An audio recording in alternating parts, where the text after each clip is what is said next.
El tiempo, un recurso limitado, sin darnos cuenta pasa y se esfuma. Muchas veces no tenemos el suficiente tiempo para completar todas las tareas que tenemos que hacer en el día a día, sin tener prácticamente nada de tiempo libre, nada de tiempo para descansar, tumbarse en el sofá y ver Netflix. Por eso mismo es muy importante aprender a gestionarlo de la forma correcta. Sabiéndolo gestionarlo bien, podemos llegar a completar todas las tareas que tenemos que hacer e incluso tener bastante tiempo libre para ocio, ver Netflix, descansar, estar en el sofá, hacer deporte, tener vida social, quedar con los amigos. Por eso, en el vídeo de hoy vamos a ver unos simples pasos que podéis implementar fácilmente que harán que vuestra productividad aumente. Y con estos pasos vais a poder idear vuestro plan perfecto para el progreso y ser lo máximo productivos. También vamos a ver varias leyes de productividad muy famosas que la verdad que conocerlas y aplicarlas también marcan la diferencia. Y además de esto, al final del vídeo os voy a compartir un secreto, un truco, algo que también poniéndolo en práctica marca muchísimo la diferencia y es súper útil. Así que comenzamos por el vídeo. En primer lugar, ¿por qué es necesario tener un plan? Y todos debemos tener un plan. Si nosotros no tenemos un plan y no tenemos claramente qué tareas tenemos que realizar a tal hora del día, al final vamos a estar dando golpes de ciego y no vamos a tener todo estructurado y engranado, por así decirlo, de la forma correcta. Como decía Warren Buffett, un tonto con un plan puede derrotar a un genio sin uno. O como también dice el famoso empresario Brian Tracy, fallar en planear es planear fallar. Ojo con esta frase que a mí yo la escuché y luego reflexionándola es increíble. Fallar en planear, es decir, o no planear o planear de la forma incorrecta, estás planeando fallar.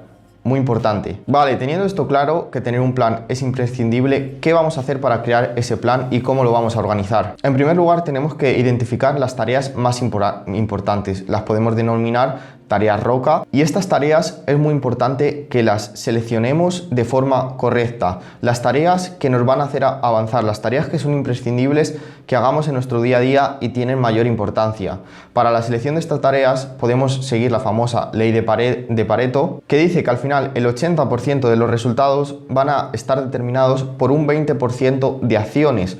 O sea que haciendo un 20% de cosas las más importantes, al final vas a conseguir la gran mayoría de resultados. Y hay muchas tareas que en sí parecen importantes, pero realmente no lo son tanto. ¿Y cómo elegiría yo estas tareas? Pues lógicamente depende de cada persona y no lo puedo decir, pero tú selecciona qué es 100% imprescindible para ti o qué te cuesta hacer más que si dejas para última hora al final no lo acabas haciendo. Como por ejemplo puede ser el deporte. Hay personas que si dejan hacer deporte para última hora del día al final no acaban haciendo deporte y pues no lo acaban haciendo. Si por ejemplo para ti el deporte es algo muy imprescindible, que lo quieres hacer sí o sí, pero te cuesta, puedes seleccionar esta tarea como una tarea muy importante para ti, para tu caso, y ponerlo a primera hora del día y tener claro que esa prioridad es algo prioritario para ti y que tienes que hacer sí o sí. Y el simplemente hecho de tener esto claro va a hacer que no falles a la hora de realizar esas tareas y las hagas sí o sí. Luego tienes que darte cuenta qué tareas en tu día a día no son tan importantes. Sí que las tienes que hacer, pero al final no son tan importantes. Y esas tareas, pues ya verás cuándo meterlas. Las podemos denominar en la metáfora de rocas, arenas, porque si nosotros tenemos un vaso, para conseguir meter grandes rocas, piedrecitas y luego arena, ¿cómo lo haríamos primero? Si metemos toda la arena, luego quizás las piedras no te entren en ese vaso.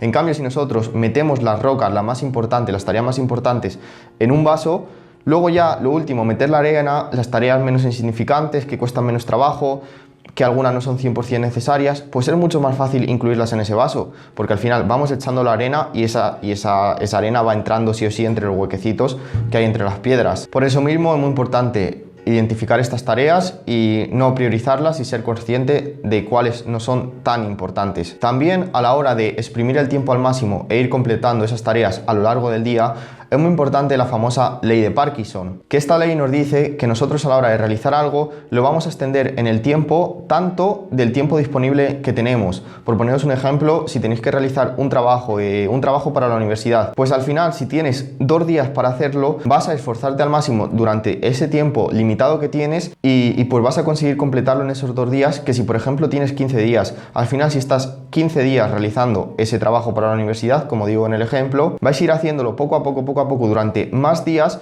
y prácticamente el resultado va a ser el mismo. Hay muchos estudios sobre esto y se ha más que completado, dejando a la realización de distintas tareas un tiempo muy grande y otro muy pequeño, y se ha visto que luego a la hora de la verdad el resultado en sí es prácticamente el mismo. Por eso mismo es muy importante ser consciente de esta ley, la ley de Parkinson, y la podemos utilizar a nuestro favor, poniendo un límite temporal a la hora de realizar tareas. De tal hora a tal hora voy a realizar esta tarea, y eso nos va a hacer ser conscientes del tiempo que tenemos para realizarla y pues tenerla terminada en ese tiempo sí o sí. Que tiene también gran importancia, ser flexibles. Os estoy diciendo que hay que estructurar un plan de forma engranada, todo calculado al milímetro, pero también tenemos que ser conscientes que tenemos que ser flexibles, porque siempre en nuestro día a día pueden surgir cosas, o puede que esta organización del día en concreto o realizar estas tareas a tal hora del día no esté funcionando de la mejor forma correcta.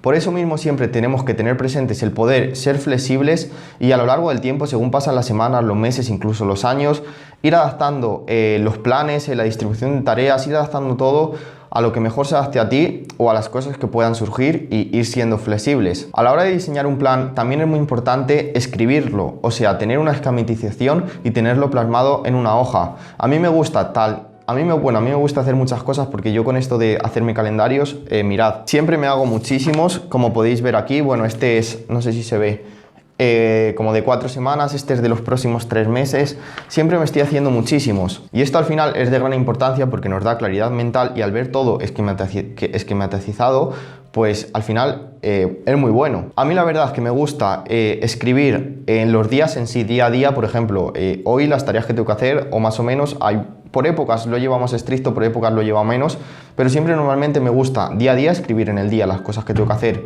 e incluso algunas veces de tal hora a tal hora, de tal hora a tal hora esta cosa, de tal hora a tal hora esta cosa. Luego también me gusta escribir en un calendario ya a más tiempo, a semanas o un mes. Por ejemplo, este sería este calendario que le he hecho hace poco para las próximas semanas, y por eso no tiene nada escrito. No sé si se ve, que ya es una vista general de semana y de mes. Es un calendario que un poquito vista más global, y puedes ir escribiendo semana a semana y cómo vas evolucionando a lo largo del mes, distribución de tareas o objetivos que vas cumpliendo y vas realizando. Y luego siempre me gusta este, que sería un calendario a 3 meses. Bueno, yo hago mis movidas aquí, que si pinto de tal día a tal día. Bueno, yo esto lo cambio mucho, y ahora he hecho este para los próximos 3 meses, pero lo modifico bastante. Lo mismo lo tengo una semana, luego modifico tal. Voy haciendo bastantes modificaciones realmente. Y como os digo, a mí también me gusta uno a 3 meses, tener una visión global a 3 meses para ir viendo pues la evolución y cómo voy. Bueno, al fin y al cabo eso, también una vista más global a 3 meses. También otra de las cosas que considero que son de gran importancia, que lo dicen grandes libros de productividad, es lo denominado afilar el hacha. ¿Qué es esto de afilar el hacha? Pues bueno, siempre está la metáfora de que está un leñador cortando árboles en el campo, pues cortando leña, y le dice uno, afila el hacha, que te va a ir así mucho mejor y vas a tardar menos. Afila el hacha, que así vas a cortar los árboles mucho mejor. Y el leñador contesta, no puedo, no tengo tiempo, porque está tan liado cortando árboles que dice que no tiene tiempo para afilar el hacha. Esta metáfora puede servirse y se puede aplicar a un gran número de tareas que podemos realizar en el día a día.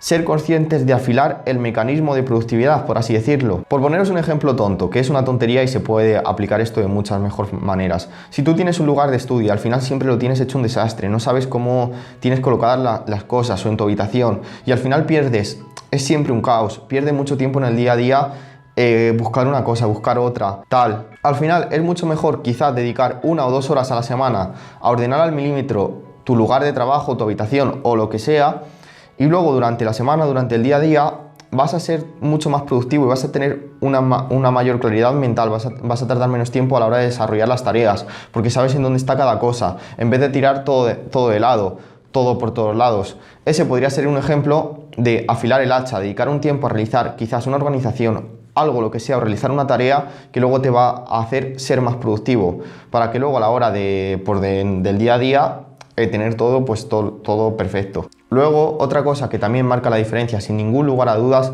es ser capaz de, a la hora de realizar esas tareas que ya hemos distribuido a lo largo del día, de la semana, de forma correcta, poner el máximo foco en ellas, y cuando estemos realizando lo que sea, tener la máxima concentración y realizar la tarea, o sea, 100% concentrado, y eso te va a hacer al fin y al cabo realizarla en el menos tiempo posible y pues acabarlas antes y tener más tiempo libre o poder meter más cosas. Para ser capaces de realizar las tareas con máxima concentración, esto se puede mejorar muchísimo y entrenar. En este vídeo aquí explico cómo aumentar tu concentración, tu foco. Al fin y al cabo es controlar tu atención y ser capaz de tener ese control atencional, ese control de tu atención y enfocarlo en la tarea y no dispersarte, no perder ese foco.